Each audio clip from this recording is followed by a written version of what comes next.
Microphone's up and running, yeah. Somebody, a friend of mine,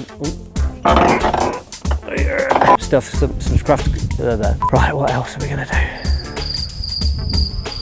So I've bought my dream van. Yes, there it is. Look at that, 2008 pre-face short wheelbase.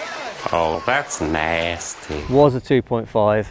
It's now a nothing because there's no engine in there, as you can see. And then in the back, a whole load of parts that are absolutely no use to us at all. So how is this going to be my dream van? For a long time, I've wanted to build exactly what I wanted from scratch. So take a van and do my dream build, which I'll run you through in a little bit more detail. But why have I started with something like this? So I bought this off Facebook, found it for 1,600 quid as it sits, which isn't bad price really, considering the condition.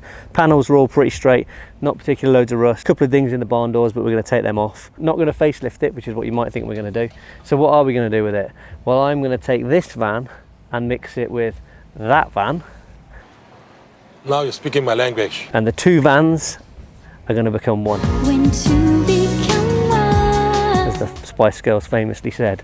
So what have we got here? This is an unbelievably rare beast. So I had a phone call from somebody, a friend of mine. I had a phone call from a friend of mine that said, do you know anybody that'd be interested in this, and sent me the picture, and I was like, no, not really. And then he explained in a bit more detail what it is. So this is a 2.5 litre left-hand drive Caravelle, pre-production, no chassis number, never been on the road, but it's got the equivalent to, in kilometres, and it's got the equivalent to 2,600 miles on the engine, and it runs and drives absolutely sweet. Oh, bit of history. So this vehicle was originally built pre-production, could never go on the road, was sent off to be destroyed, and then the company that I bought this from bought it and were using it to drive around racetracks to show people around the tracks. 7 people in the back, so it's a full Caravelle, drive around the racetracks, and then at some point it got stolen, front seats were stolen, then it was re-recovered, and then it was sat in an aircraft hangar for I don't know how many years and completely untouched until we bought it. What's the plan? Well, inside, it's a left-hand drive Caravelle.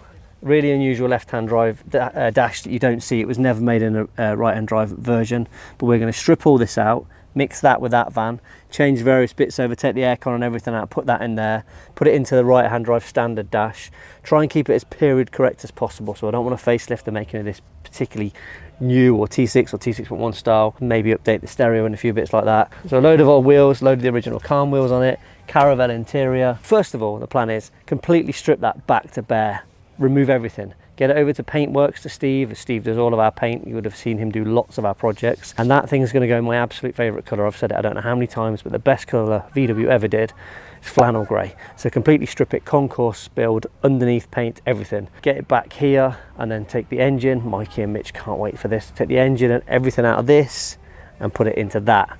And then on top of that, we're going to do all the sexy bits. Definitely stay in pre-face.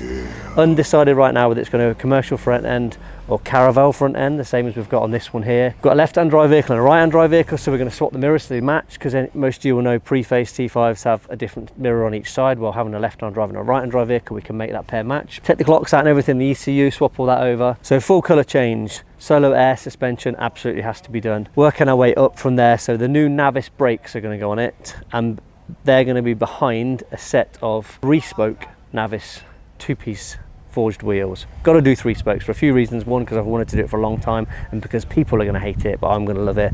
And also I want the 3 spokes to show off the new Navis brakes that are coming. So they're going to go there. On top of that, had to have the best pop-top roofing that you can get. So it's having a Horizon pop-top roof go in there. The Caravelle interior is going to go in. We're going to put solar on that and a Clayton power unit. We've got a video on Clayton power if you've not seen it already, or it's coming out very soon, that's going to go in there so it can power all the tech and the devices. It's going to have home cinema in there. It's going to have an audio install. In the back, we're going to have a slide pod setup with induction hob and all the other bits that are going to work from the Clayton power unit.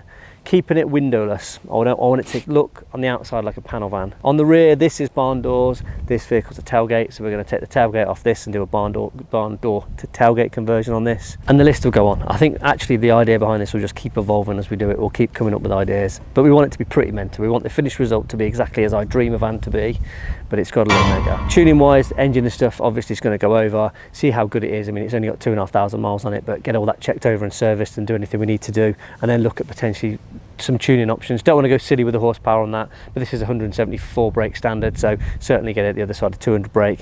A few other things possibly on the way, exhaust and bits, but we'll decide that as we go along. This is a 2008. That's a 2003. That's before the T5 ever came out, pre-production. So we might find some issues somewhere with wiring looms. Probably going to find a lot more issues than we ever thought we would, because It's never that easy, is it? But swap everything we can that's good out of that, put it into that. Don't think we're going to find a lot of good in that apart from in the shell, and make my dream vehicle. So keep watching. This is just the first episode to give you a taste of what's going on. We'll try and document the whole build along the way. First of all, we'll get this thing stripped in the next episode and get it over to Steve, get it painted, get it flipped over, get the underside done, and then the build will carry on from there.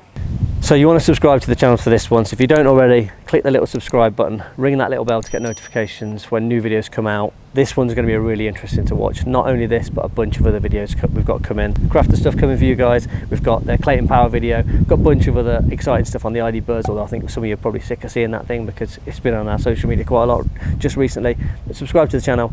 Make sure you get those notifications for anything new coming on this and other builds. And as always, thanks for watching.